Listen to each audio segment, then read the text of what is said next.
It's funny. I gave this was a long time ago now. I gave a talk, must have been 10, 11 years ago, about technology to a university, Illinois Wesleyan University.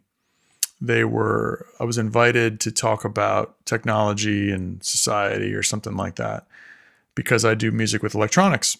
And I gave a talk about essentially how I have a love-hate relationship with technology.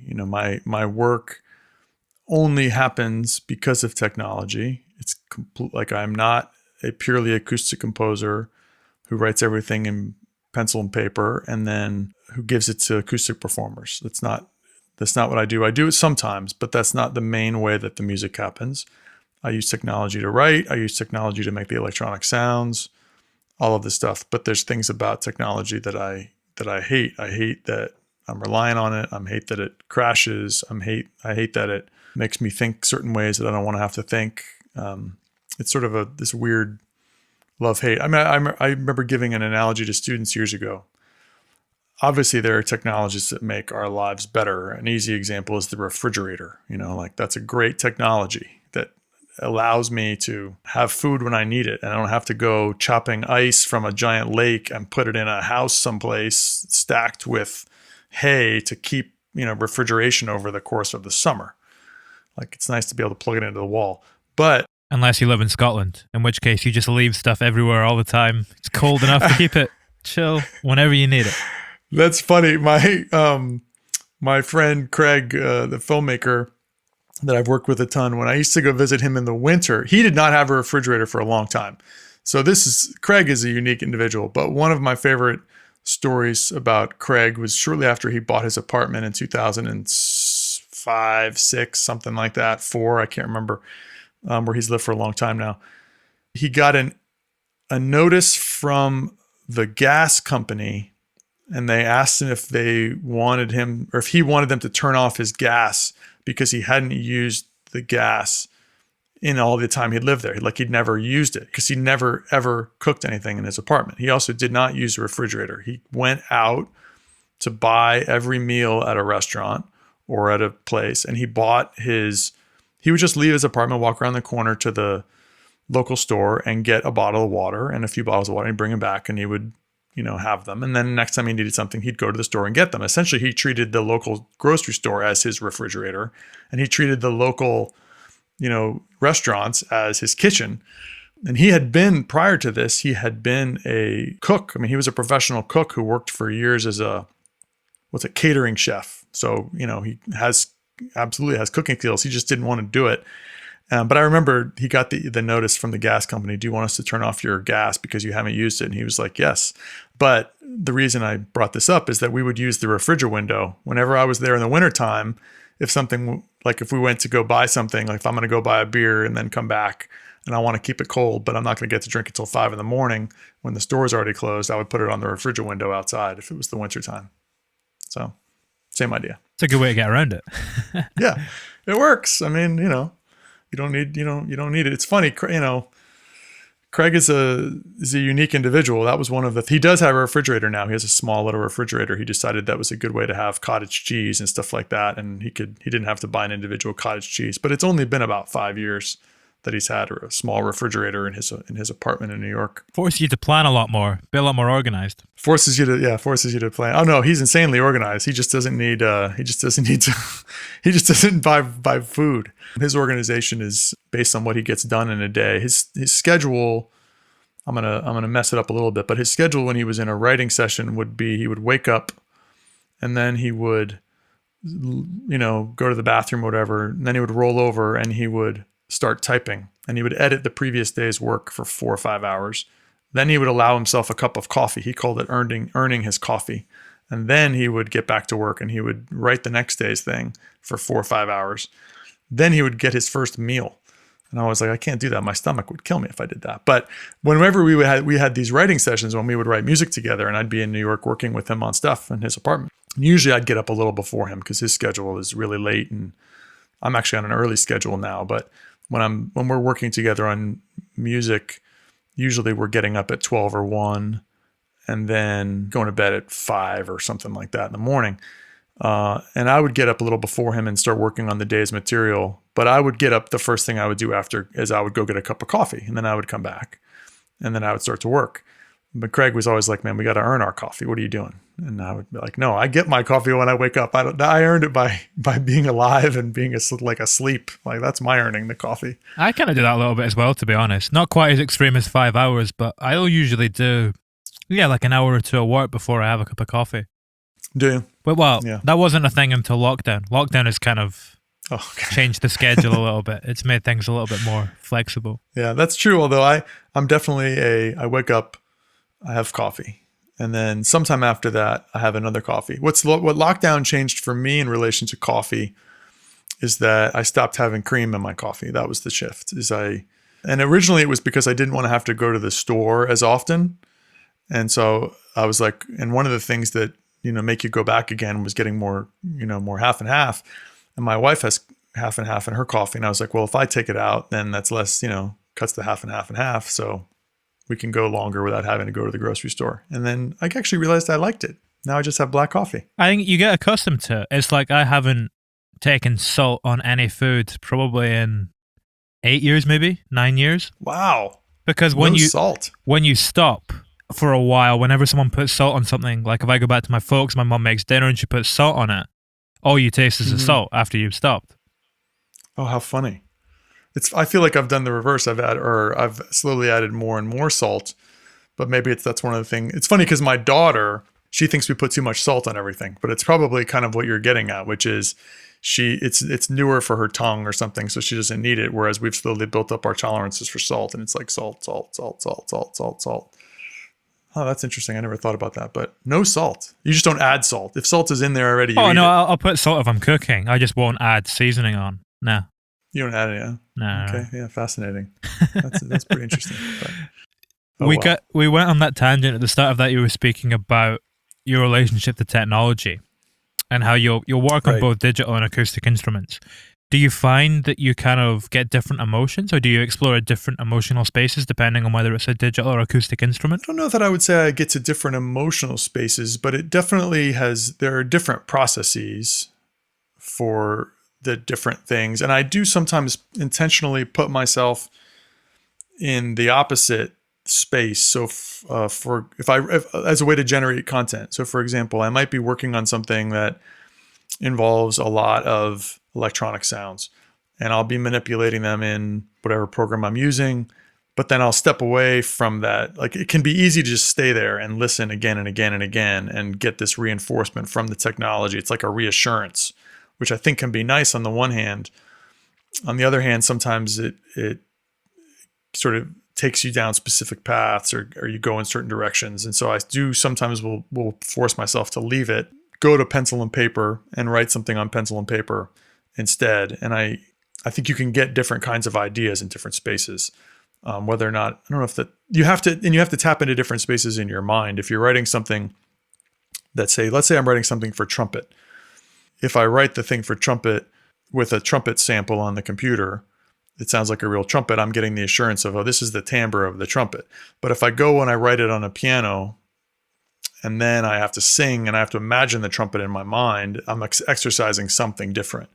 And I think that you can get to different spaces as a result, in part because the trumpet sort of sounds like what you hear in the computer, but not exactly what you hear in the computer, especially if it's a real person in a real space. I talk about this a lot with students who compose using software. I have this one student who's writing something now for violin, and he writes a lot of double stops, which is when you play two notes at the same time with two fingers, on usually different strings. And he loves the double stops. He's always writing double stops. And I'm like, double stops on a computer sound like two notes played together, but double stops played by a violin have a different feeling, and you don't know what that's going to be until you really sort of try it out.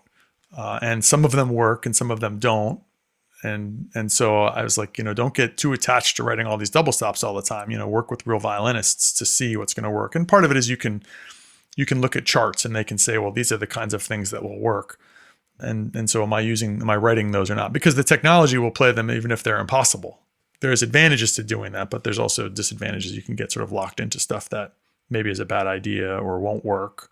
That's not quite emotion, which I think is what you were getting at the beginning. But I think they both have strengths and weaknesses. And for me, the challenge is knowing when to pull myself out of one and use the other instead as a way to get something. How long will you develop something for typically before kind of moving into something else, or feeling like you need to make that change, like you're saying there? Usually, it has to do with if I'm just being successful or not. I tend to find if I'm having success with something, I'll stay with that thing. And I think a lot of it has to do with just trusting process, in the sense that, like this winter, that's last year, pandemic time, I had a tendency to sort of stay up late. That was kind of my mode of operation, that I would stay up late. I talked earlier about how I was staying up super late when I was working with Craig, but I was always naturally a go to bed at 2 a.m. kind of character, and I was trying to write. At first, I wasn't very productive during a lot of pandemic, and I decided to make a change because I wasn't getting stuff accomplished. So I started getting up at like 6 a.m. to write. I was working on this percussion ensemble piece, and I just wasn't making the progress I needed to make. And so I started getting up at 6 and working on that first thing for a couple hours in the morning. And that shift made a huge difference. Just forcing myself to come at it from a different angle made me find ways to be successful, or allowed me to find ways to be successful. So I think sometimes it's just recognizing if something is working or not, and if not, be willing to make a change into some other mode of operation. I talk about sometimes with students, like, where do you write and how do you write? I ask them to tell me, what's the situation? Do you have a desk? Do you always work at the piano? Do you work at your house? Do you work, in a coffee shop? Like, what's your environment? And in part, I think a lot of times people don't think about that stuff. They don't think how the location of their writing has an impact on what they're able to accomplish.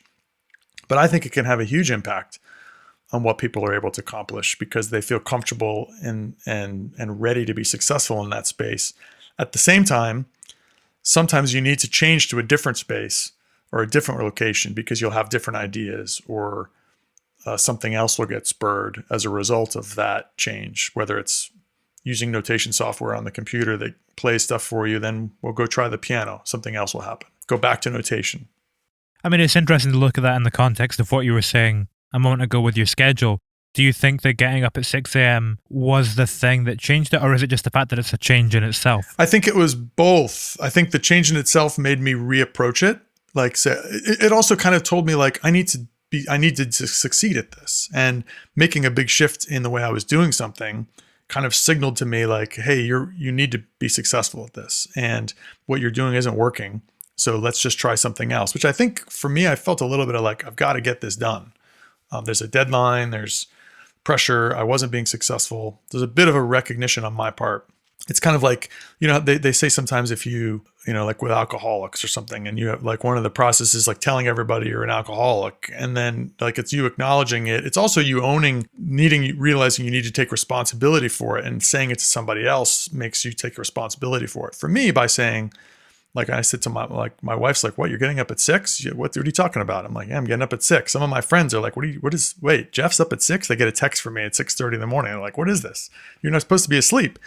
And I wasn't doing that like to be responsible to myself or something, but that was part of what happened by making that kind of change, or by doing something like that, is you do realize, like, you do take it seriously. It's sort of like, okay, I have to be successful.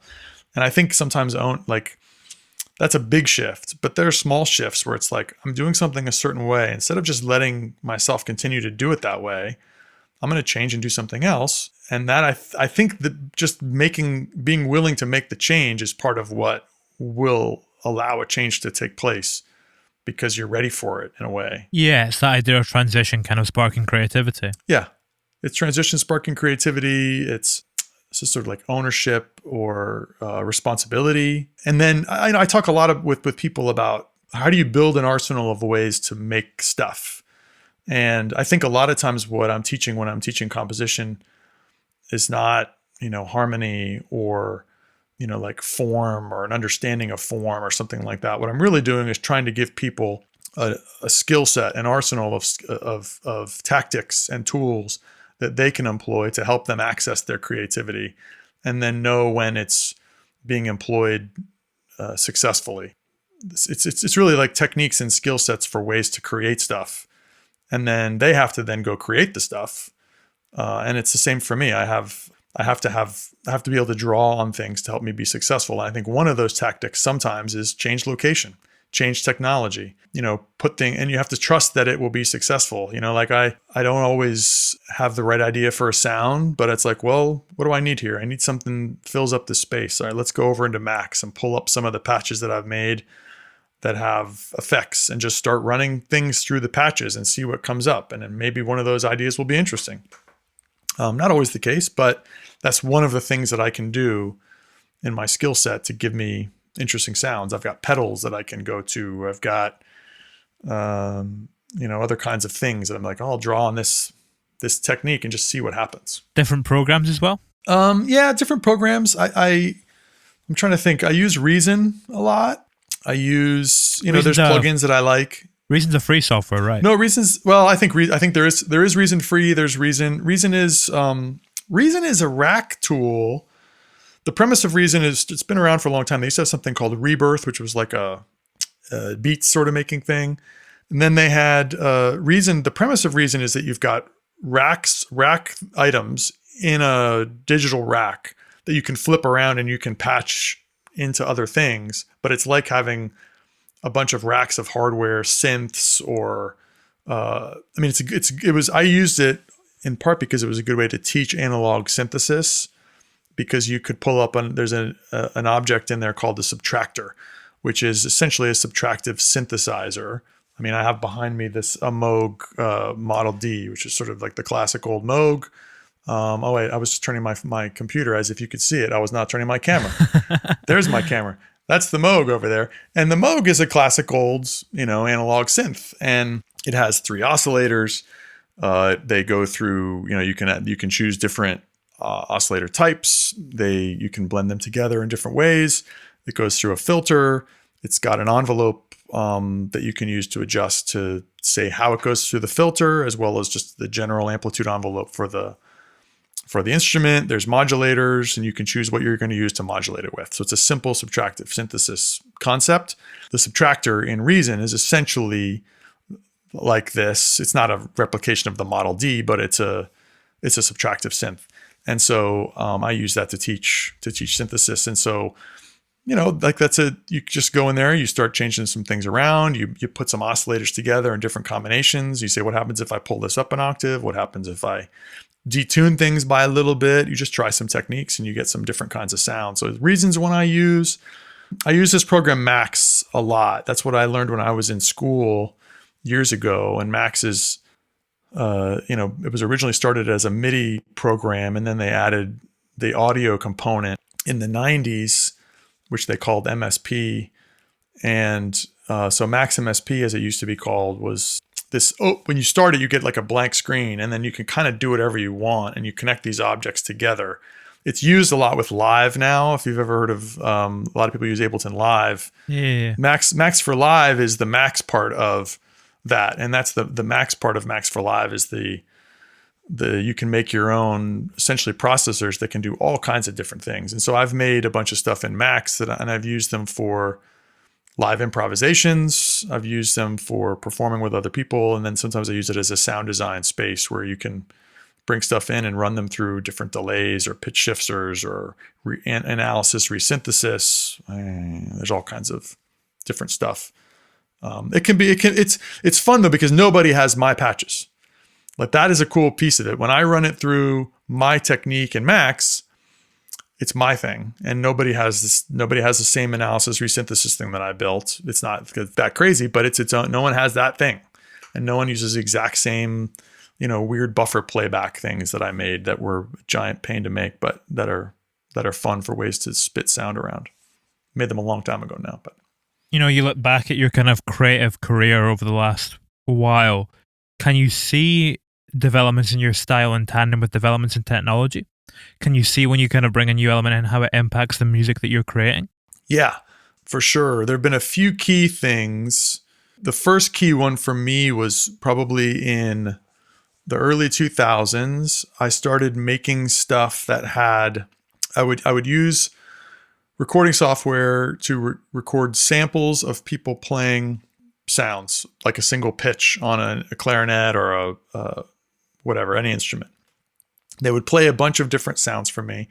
I'd record those sounds as held tones, and then I would process them in a particular way to sort of stretch them.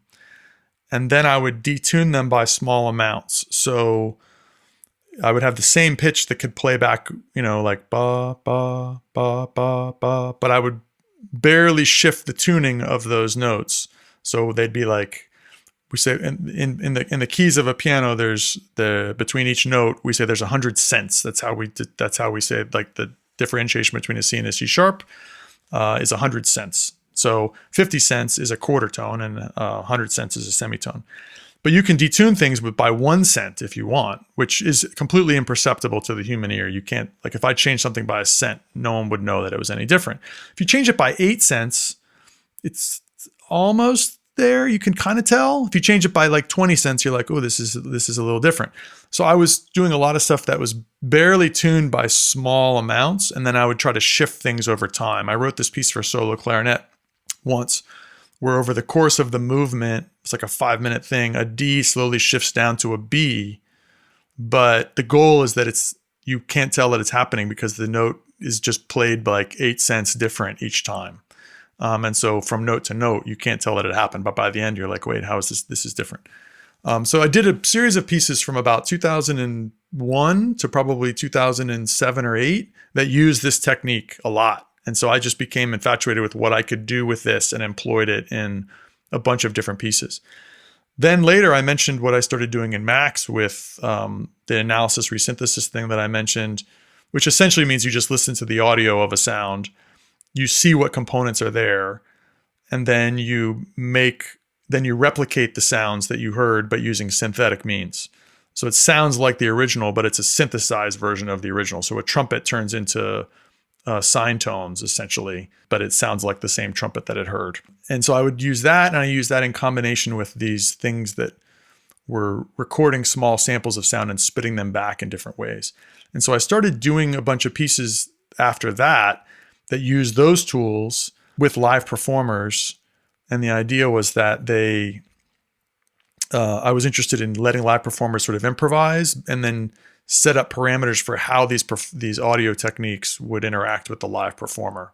And that kind of became what I did for the next while. So those were sort of two key ones, and they were based on technological things that I discovered. Other people had discovered them before or whatever, but there was when they made sense to me and how I employed them.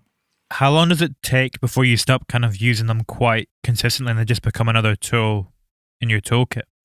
I guess for me, it's just sort of when I get tired of it, or I felt like I'd used it and I just had something else.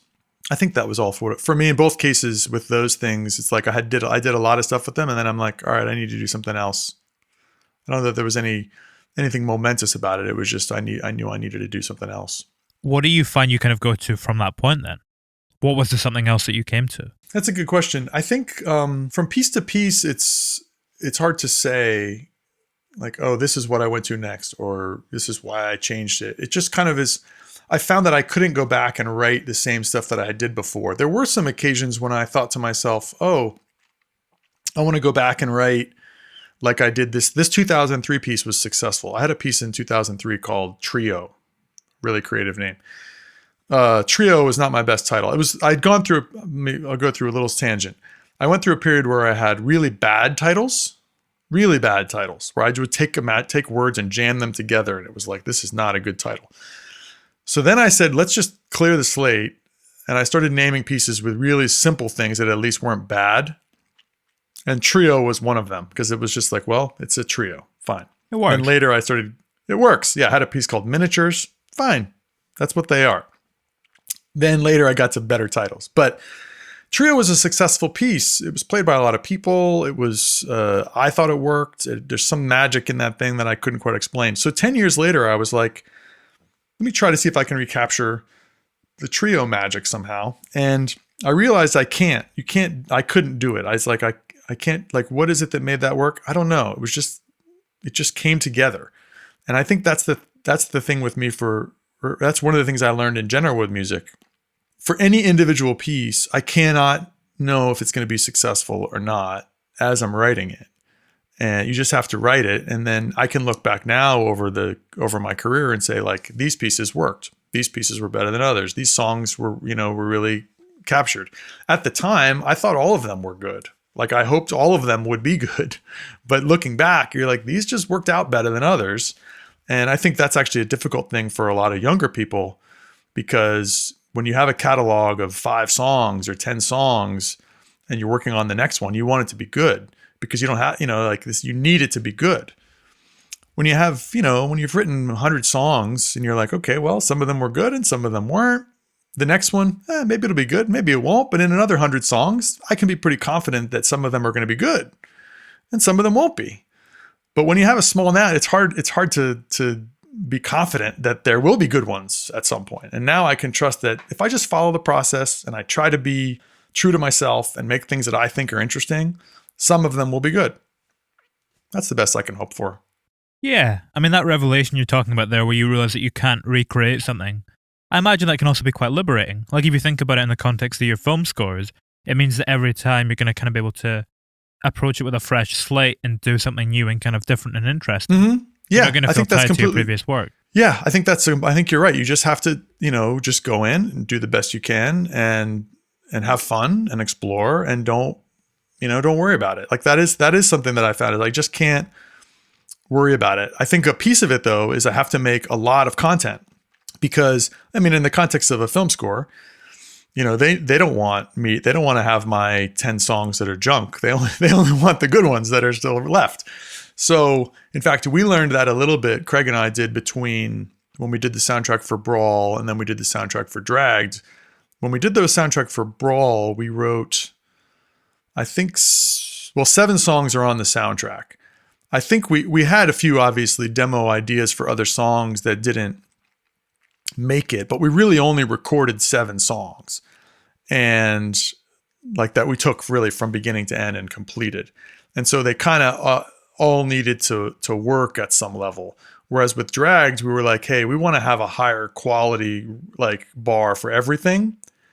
And so we made a point to make way more demos so that we could be more confident that we would be picking from a higher or that we'd be picking from better stuff for the final. I mean, this is a typical thing with albums, right? You have, you make a bunch of songs and then you record a lot of them, but you don't actually have to put all of them on the soundtrack or on the album. That's why you have B-sides, and, it's that stuff. But we did, we did, have like let's just make as much stuff and have as much fun as we could, and see where it takes you. There's a lot of freedom in that. Do people ever misunderstand that, though? Because there's this whole kind of, quality versus quantity argument, which a lot of people seem to use to justify low output.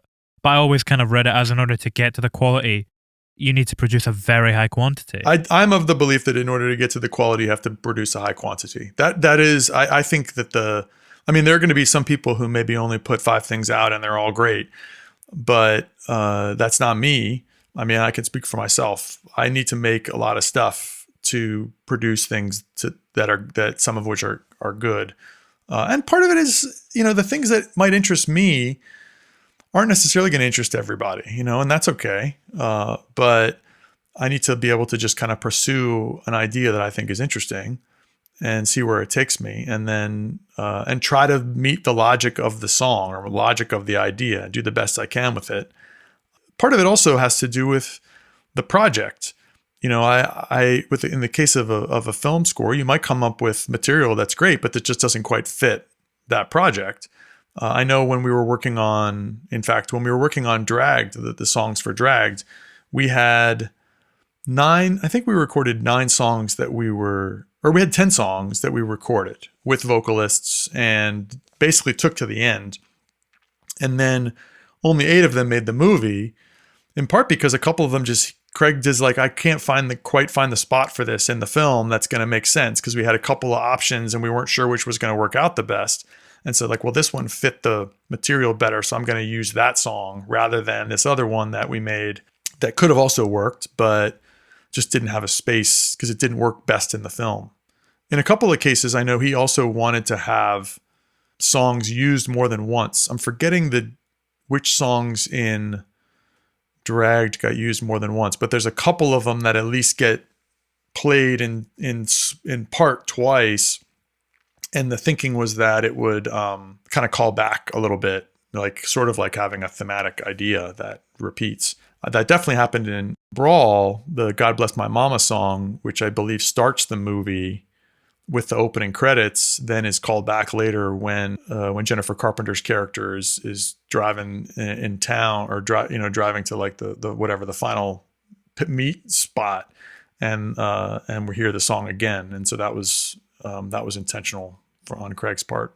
Yeah, you're going to bring it in a narrative sense at that point. Yeah, he was bringing that in a narrative sense, and he wanted to create these connections across the film. It's interesting with pop songs, you don't tend to do that, right? You tend to do it more with score pieces where you make connections across the film because you can repeat a thematic idea, a leitmotif or whatever. But you can't, I think that there is an interesting connection to that in relation to pop songs, the idea that genre can almost stand in for leitmotif, in the sense that if you repeat a genre and you associate it with something, then that genre calls that thing or connotes that idea or that character. So like in Wagner's leitmotif, where you've got, musical melodic shapes that connect to characters or situations. If you connect, a character to a certain kind of music, then that kind of music has some character to it, and it also connects to the person. So, for example, in Dragged Across Concrete, where Vince Vaughn's character is listening to jazz, and he's a different character than Mel Gibson's character. They're supposed to be different in age. They're not that different in age in real life, but in the movie, I think 20 years. Supposed to be 20 years. Maybe they are 20 years different in age. I'm not sure, but I think originally the premise is that Vince was supposed to be sort of the younger guy, and Mel is the older guy. The grizzled veteran who should have, risen up the force, but hasn't for, a variety of reasons. And so Vince is a little bit more cultured and listens to jazz. And that was an intentional, like, well, let's connect this genre to this person.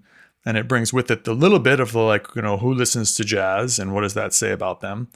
And it sort of serves as a reinforces that character idea in a way that a leitmotif can.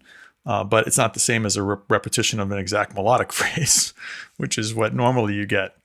Were you aware of that narrative usage of it when you were writing it? Did you know how it was kind of going to be deployed in that way? I knew that Vince's character was associated with jazz. What's interesting is for both, so I've done 3 movies with Craig, Bone Tomahawk and then Brawl and Dragged. With Bone Tomahawk, I scored it in a traditional fashion. I went to, they had made a cut of the movie. They had temp music in there. I think they had... What was temp? Well, the temp music was just string quartets. I think they were using some...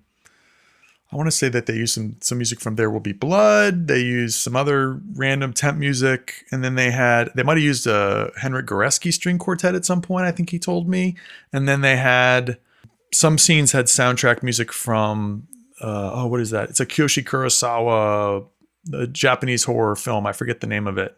Cure? Do you know the movie Cure? No. Cure. You say Kurosawa? Not that Kurosawa, the other Kurosawa. So not Akira Kurosawa. I was thinking, I don't think he ever did a horror movie. I was confused for a moment. No. Not Akira Kurosawa. not that guy. There's a modern Japanese director named Kiyoshi Kurosawa, who made these sort of existential horror movies that if 20 years ago, there was this influx of American remakes of Japanese horror movies like The Ring. The Ring and those kinds of things. Exactly. So Kurosawa was associated with that Japanese movement, the Kiyoshi Kurosawa. He's still making stuff. But there was a movie he made called Cure, which is really enjoyable. And maybe enjoyable is maybe the wrong word, but it was a fun movie. I liked it. I had a good time with it. It was a horror movie. And there was some sound, very little score in that. And there was these like atmospheric spaces that we took out of that. And he used as the temp music for some of the atmospheric stuff in Bone Tomahawk. And then when we did the score for that movie, I went to New York. I watched the film with the temp music in. And then Craig and I went and scored basically to the spots where they had put the temp music and figured out how we would fit it in. And we, designed the stuff we used Reason, actually. I mentioned it earlier. We used Reason software, wrote the stuff in there, and kind of made it kind of wrote to picture in a traditional fashion. For Brawl and for Dragged, I had the experience of seeing the movies for the first time in Venice at the screening at the Venice Film Festival. I did not see either movie while we were writing music for it. So definitely not normal for a composer. But it's because Craig co-composed all the stuff with me, and he knew where he wanted the music to go. And so he would just give me what he felt I needed to know to help him realize it in those spots. But he didn't tell me everything. So I knew in Brawl that Vince was associated with jazz, for example. And I knew the character, or sorry, not in Brawl, in Dragged, Vince was associated with jazz. And I knew that in Dragged, or sorry, now I'm messing him up. Vince's character in Brawl was associated with 70s soul music. And he listened to 70s soul music in his car driving around. And so I knew that going in. I also knew for the score music in that movie, the incidental music in that movie, I knew that we were writing pieces that connected to spaces and locations, and he would tell me about the location. He'd say, okay, this is going to be, we're seeing this prison, Red Leaf, from a distance, and so we're writing the music that's going to be like seeing the prison from a distance. And then that was what I knew going into it, but I didn't know, like I didn't even know what exactly happened in the script. Like I didn't know the stories when I wrote the music with him for this. I literally saw them for the first time in the premiere when we were in Venice watching them at the festival. What are you tapping into emotionally then? Because I imagine it must impact that quite heavily. Yeah. Well, what we're tapping into emotionally is Craig's lyrics. So in the sense of the songs, it's just the lyrics that he has. And, you know, in his case, he wants the music to serve specific functions in the movie. And he has, you know, he's interested in making his own stuff and creating as much of it as possible for his own films. And so I help facilitate the stuff in the movie, and we have a great time working together. We've worked together, well, for more than 30 years now. We've been friends, and we started making music together for the first time probably in the early 90s. But for me, in terms of tapping into the emotional stuff, it's his lyrics, and then what he tells me is the emotion that we're shooting for. So it's not based on what I've seen, you know, Vince doing in the screen, but rather how Craig translates that to me. So he has a good sense of the emotion, but I have a sort of a different lens into the emotion, but I have something. It's almost like he's trying to balance it out because he almost has too much of a sense of the emotion. So he's trying to counteract that by giving you less than he does. Maybe, you know, that's an interesting idea. Like he is writing the lyrics based on, and he knows where he wants these songs to go. Oftentimes like he'll say, give me us an idea that sort of fits this idea or gets this song. And he might even be tapping into an existing soul song. So for example, when we were doing God Bless My Mama, that when we were writing that song for Brawl, you know, there's tons of great 70s soul that we love. You know, the Spinners, and Marvin Gaye and Willie Hutch and all this stuff. So Willie Hutch has a song called Mama, which I love. And the Spinners have a song, Sadie. Don't you know I love you, sweet Sadie. And that song is like about mama, right? So there's this great mama songs in the 70s, and Craig wanted to tap into that. So when he's saying we're working on this song, the emotion I'm thinking about is what I know of Sadie and what I know of the Willie Hutch song and others like that I'm then tapping into. So it is this, as you say, there's kind of like Craig has it more directly, but I have oblique senses of what it is based on my own understanding of the music already, as well as what Craig is going for. And then what we in turn create together with the lyrics that he writes that are fresh. You know, he starts writing new stories and thinking about it as a novelist. When he's writing these songs, he's not trying to write exactly to what it says on picture, but just thinking about the emotional of the content. Yeah, in the same way that a final film doesn't follow a script directly. Like it takes a script, but then kind of builds on it a little bit. Potentially, I mean, yeah, I think from picture to picture that can vary. You know, how much of it they do exactly versus how much of it they don't do exactly. And of course, they have to, you know, whenever you get in and you have to realize, or when you're trying to realize something, you have the limitations that that are there. You can't necessarily have the environment that you imagined in your head when you wrote the script. You can't get the performance exactly that you imagined because the person is a unique person and they're going to deliver it with a slightly different timbre or quality or whatever. An interesting, I think, example too, so the song for both Dragged and Brawl, we have closing credits songs sung by the OJs, and they kind of have something to do with lyrically with the movie. Actually, all three of them kind of have this. All three of the songs we wrote for the closing credits have a little bit of a like, what was the movie about sensibility in the lyrical content. And in Bone Tomahawk, almost absurdly so, where it's like we recount the actions of the town. And the first line is, there was a frontier town, and it's like about that. We do the same thing though in Dragged and Brawl, but a little bit more obliquely, I think. I use that word again. In Buddy's Business, the song that we use at the end of Brawl, it's not Bradley. Like, it's not Bradley's business, but it sort of is about Bradley and the fact that he's doing stuff, he's dealing drugs again. And it's like, well, what's going on? And he's, doing some bad stuff and people are chasing him, but it's not really about Bradley. It's about that idea. And so I think Craig's not trying to write the story of Bradley in Buddy's Business, and he's not trying to write the story of Dragged in Shotgun Safari, the song that's at the end of Dragged, but they connect to them. And so for me, as someone who's helping work on these songs, it's not that it has to be exactly the same for me to tap into the emotion, because the emotion that's in these songs, I'm working on that emotion, on the story that's in this song, which he's trying to position in relation to his movie. It's not that it has exactly the lyrics that happen in the movie, but it connects to it. In the same way that when you're doing any song placement, if you're doing music supervision and you're trying to find the song that fits this scene, you could pick lyrics that exactly describe what's happening on screen. Or you can pick lyrics that connect to it and have a phrase that is the same. Or maybe it just conjures the emotion, but the lyrics are singing about something slightly different. I think that's the way Craig was kind of trying to tap into it, is from that perspective. It's more interesting. I think so. I think it's more interesting if it's making a connection, but allows you to make extra musical connections or other connections that maybe aren't quite hit the nail on the head. Although, as I said, when we did the song for Bone Tomahawk, the final song at the end of Bone Tomahawk, the credits music, some people liked it. Some people did not like it because they felt it was a little bit too nail on the head, and that's fine. I remember one of my favorite moments coming out of that was when the New York Times said something like, even the final song was worth staying seated for, or something like that. I'm like, hey, great. I mean, it's a weird song, but it's fun. We had a great time, and we were trying to think of those classic, Morricone songs and some of those others from the 60s and 70s, those old Western songs that.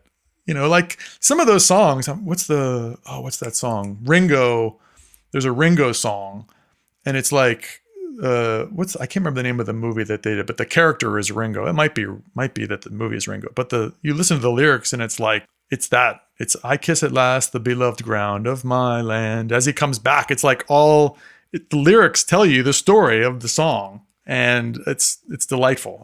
I love that stuff. With the way that you were saying that the latter two of those films were kind of, the music to them was done from your point of view, or from your perspective when you were working on it in a slightly non-traditional way where you weren't completely filled in on what was going on. How did the emotion that you were tapping into for the score, or not the score, but the music you were composing for it, compare to the emotion you got when you saw the final film? Yeah, that's an interesting experience. I will say, Craig tries to sort of save the movie for me so that I can have the experience of seeing the movie while being fresh. That's impossible. When I've worked on, I don't know how many hours I spent tuning the strings that to match the vocals in God Bless My Mom and some of these other songs. Then I go hear that song in the movie. Like, I've got this weird thing where the visual is something I've never seen before and the audio is something I've listened to for countless hours. So it's different. Like, there's no way it can be completely fresh. And I can't imagine too many people, if anyone has the experience that I have seeing things like that. I suppose if you wrote a song completely unrelated to a movie, and then that song got used in a film, you would have this weird experience of knowing the song really well and now seeing it applied to a context that you didn't intend. like the Led Zeppelin writes a song and then they see at the beginning, in Fast Times, when the guy's driving down the street and like, the Kashmir use in Fast Times, like that experience must have been interesting for I would think, for someone like Robert Plant. She's got so much emotional baggage with it. You have all these experiences that are connected to her that are now kind of juxtaposing and contrasting the emotion you're getting from the film. Exactly. It's the emotional baggage is impossible to shed completely. And so for me, watching these movies where I've spent so many hours and put so much time and effort into it, and obviously I love these songs on their own, and then you see them in the movie, it's a fun experience. It's delightful when you see the audience responding to these songs and experiencing the film in real time.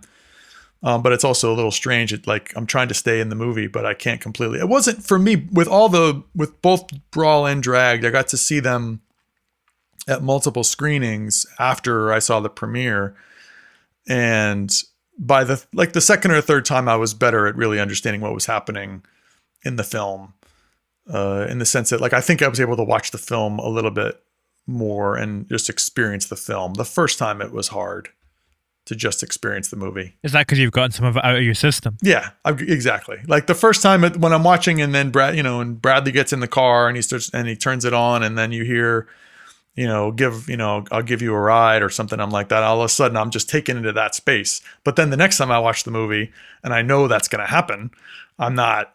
Yeah, then I'm actually just sort of listening. So yeah, it was different. Did you know the narrative use of that, where it was both going to be playing in each car, and they both had the same song and they were listening to it at the same time? Oh yeah, and you mean in Drive? In Dragged. So this was kind of a funny in Drag. This was kind of a funny thing. So we were working on that song, which Butch was singing, the drive-in song, and that song has I love the emotional stuff in there. That one and the I'm Writing a Letter that was in Brawl, both of those, which were Butch songs, lovely songs that I was thrilled to work on. They have, and the lyrics are really pretty emotional in both cases. And so he told me, I'm working on the lyric, and I will say the lyrics in those songs don't connect to what's happening on screen. So he's trying to conjure the emotion in both cases, but that's not the emotion that the characters are experiencing in either film at that time.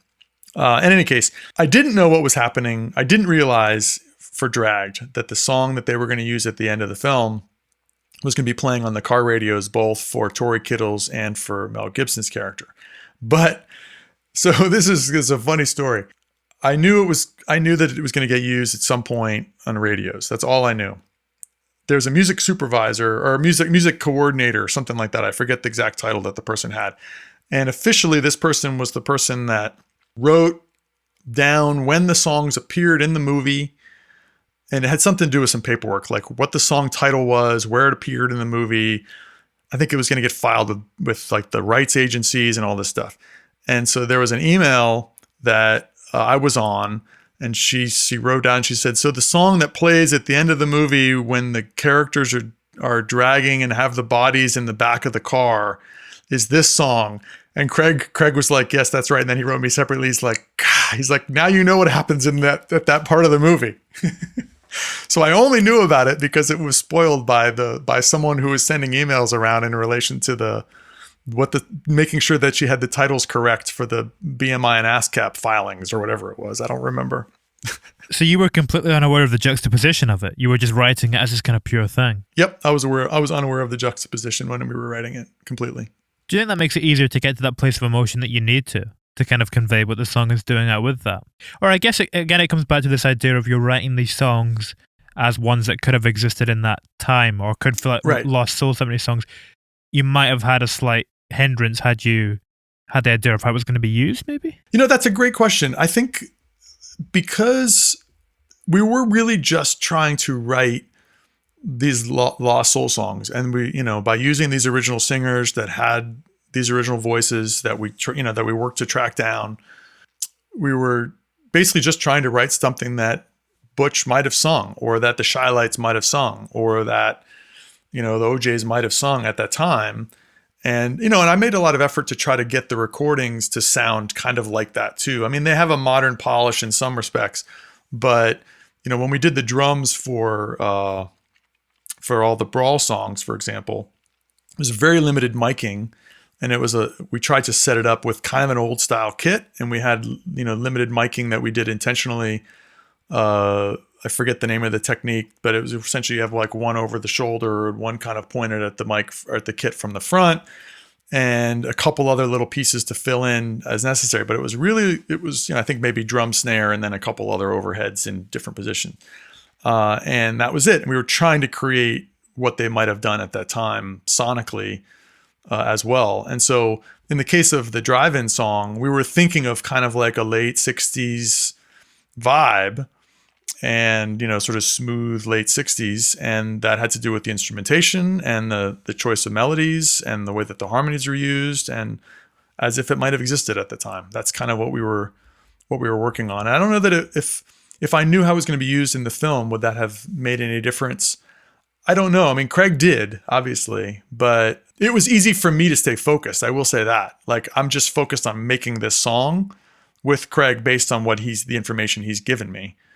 Instead of, I have to make a song that's going to sound good in a car in this space. Well, to make anything, in that domain, you have to be focused. Is it a different kind of focus that you're using when it comes to something like Bone Tomahawk, when you know exactly how it fits in? Yeah, I think so. I think that was, in the case of Bone Tomahawk, I think I probably was a little bit more thinking about the story and where things fit in the context of the story. I certainly was aware of that as we were working on that material. I was definitely aware of where everything fit into the narrative, and said, okay, well, for example, in that one, there's these string pieces that happen at different times across the picture, and I wanted to make sure to reuse thematic ideas that were in the earlier one, and in the second one, I'm thinking, okay, well, this is happening later in the film, so I'm going to use this material in a slightly less obvious way, bury it in the lesser voices rather than in the front thing. So it's kind of like you're remembering the stuff, but it's transformed. That's the concept that makes sense if you understand the story. That really wouldn't work if I didn't know what the story was, or how it's manifesting in the space. And that had to do with my instrumentation choices. So it could be that in the case of Brawl or Dragged, if I was thinking about, like, I might make choices related to the instrumentation or the density or the timbre of stuff, thinking about how it would fit in the context later in the film if I knew that. But I will say this is what Craig did, basically. And then he used that information when he was making those decisions. I just wasn't part of that decision making, as it were. And I think that was intentional. I think he did it in part because he wanted me to have the experience of seeing the films for the first time and not know the stuff, because he wanted to share the movie with me that way. And I said, okay, that's fine. If I felt like it was a hindrance, I would have asked to be doing it differently. But I think instead it was just a different process. We were talking earlier about different processes, and I think this is an example of, like, it's an odd process, but it results in what it results in. How did that function for something like Brawl, when the music is used to establish the setting and the atmosphere of a particular place in the film? That was, I think, in those cases, he gave me more information. Like, as opposed to the songs where I didn't know the context really other than the lyrics and the fact that he said they were going to play on radios. At least in the cases of the instrumental music in Brawl, the incidental stuff, he told me, is like, well, this is going to be playing at a prison, and this is going to be, this one is like the love thing, or like it's Bradley and his wife. And so we're thinking about, he's seeing his wife, and so we're going to have something in there that's a little bit more romantic sounding. At some point that had a flute in it, and I think we took the flute out. But so he did give me settings a little bit for all of the incidentals in that song, or in that film. It was like they all had titles that we wrote more of them too than were used in the final film. He had extra spots where he thought they could go in, and he said, okay, well, this is the setting, this is the setting, this is the setting. He didn't tell me a lot, but he did say this is the setting. He sort of told me, like, this is the image that we're seeing on screen, or it's a prison, or I knew the movie was a prison movie. It's called Cell Block 99. So he didn't feel like he was giving anything away to tell me that they're going to a prison. It's not totally a prison movie, though. Like, it takes a little bit of time to, Yeah. You're right. It's not totally. In fact, I think I've seen some people say about the movie, they're like, boy, they don't get to the prisons for quite a while, considering that it's called Cell Block 99. But in fact, I think it's like an hour or more before he finally makes his way to Cell Block 99. if at least an hour. I think if you watch it going in clean, though, it feels well paced. Like it feels like, no, well paced isn't the term. It feels logically paced, I think.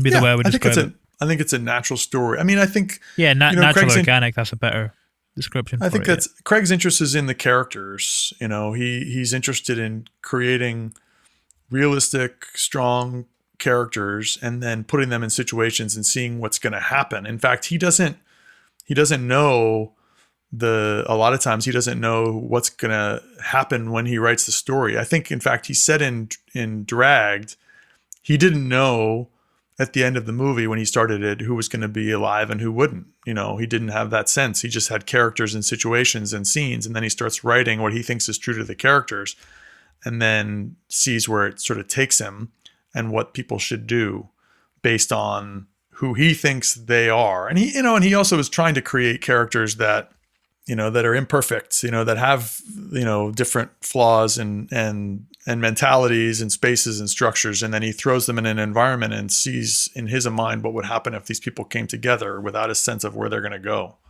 Yeah. I think what you're saying there as well about the way that he didn't know where it was going to go makes sense for that film in terms of, it's very much about who needs it the most, isn't it?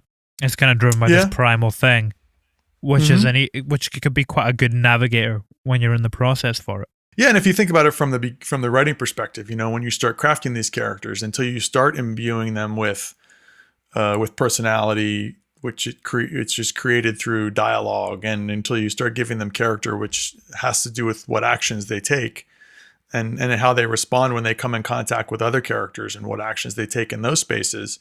Even if you have a sort of a sense at the beginning that, like, once they come in contact with someone else in a story and something happens, you realize that they can't be exactly who maybe you imagined him in the first place, unless you just sort of had everything in your head from the beginning. But that's not how he functions. He doesn't have that sense. So he just puts people in spaces and sort of lets them go. And then as a result, they build up. You talked before about like who needs it the most. I think he realizes as the project goes, or as the writing goes along, who it makes the most sense for to need this or that the most in the environment, instead of having an idea at the beginning of who is going to need it the most. So he doesn't try to steer the picture or steer the script into that idea.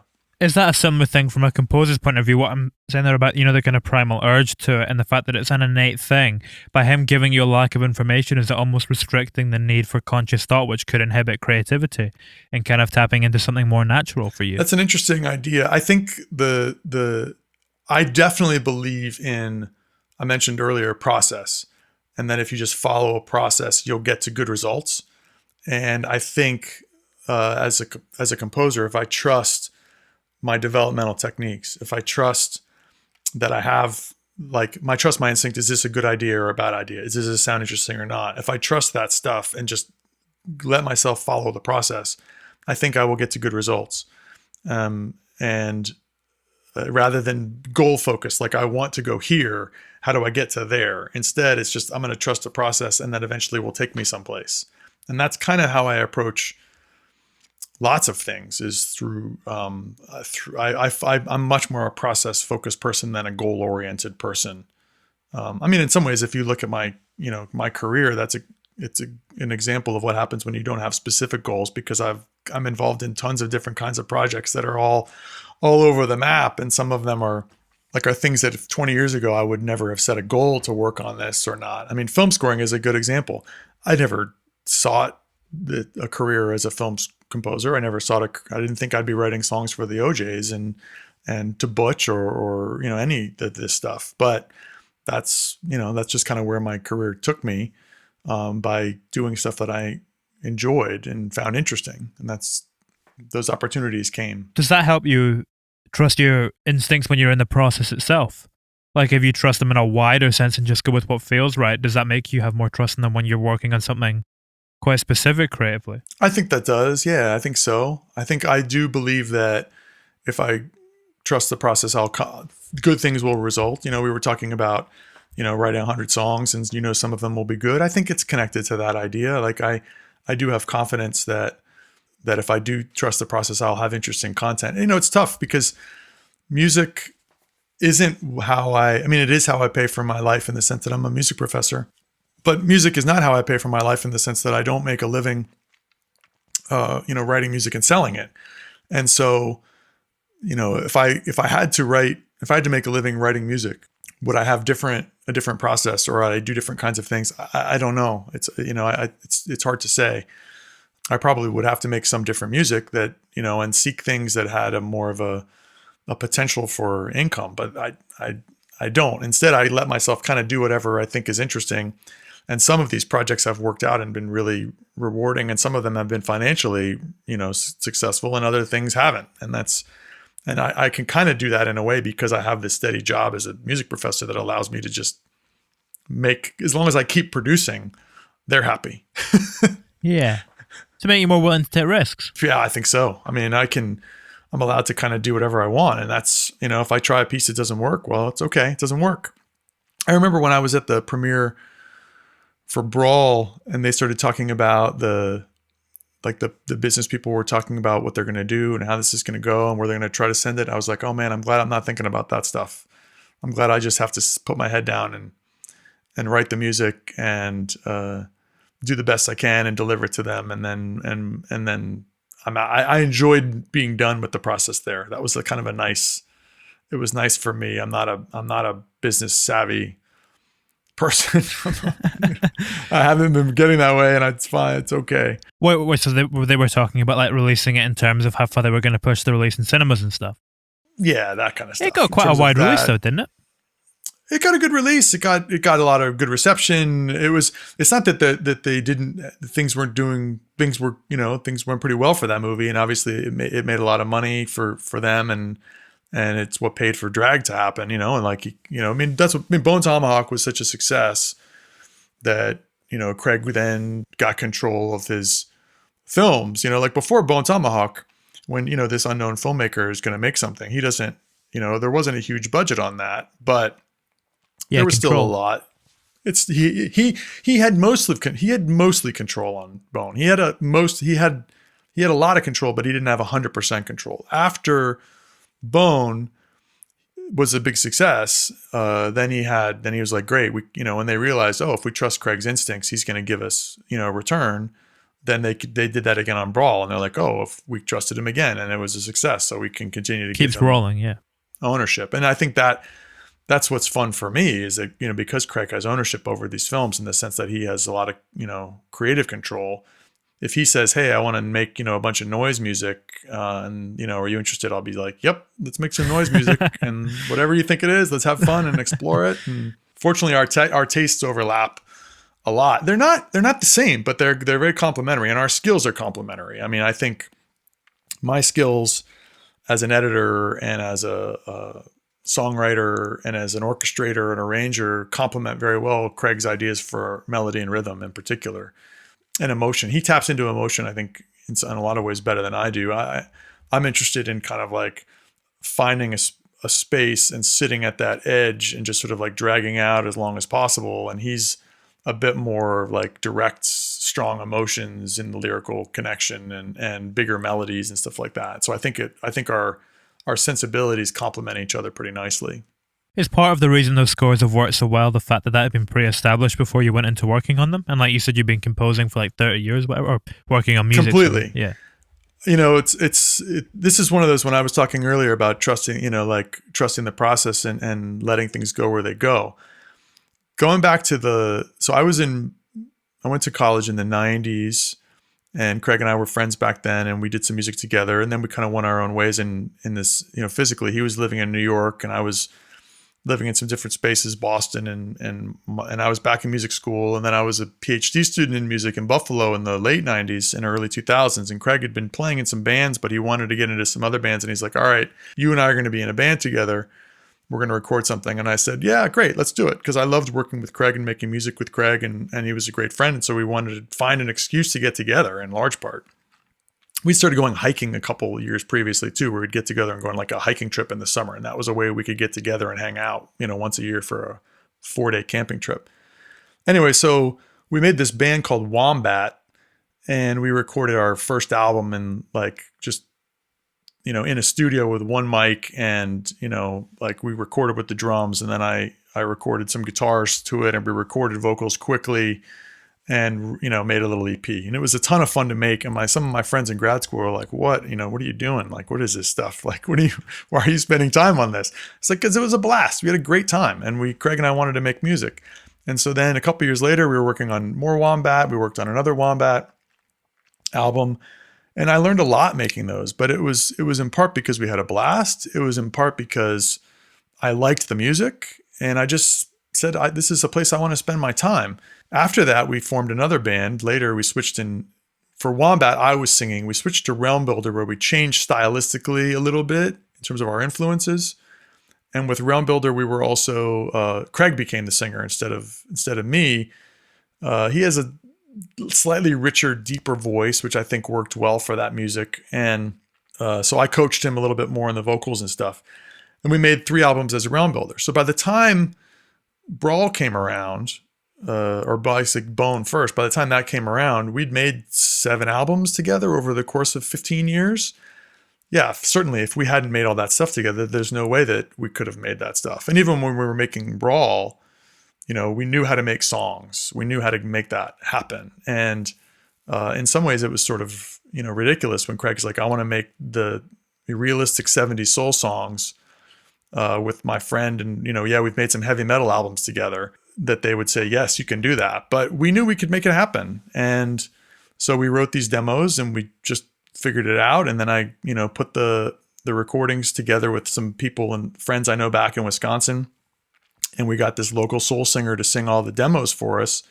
Adi Armour sung all the demos for us, and sung on a couple of the final tracks, and he did all the backing vocals, and he was amazing. But it was through that process that we're like, oh, these are actually really good soul songs. We felt like they matched the tone of what we were going for. Completely came out of the fact that we worked for 15 years on doing other stuff, just pursuing things that we thought were interesting. We didn't think they were going to turn into anything. Like, I didn't expect to make Wombat and have that be like we're going to be going and touring the world as a metal band. Like, it didn't happen. That wasn't what we were trying to do. We just wanted to make the music together.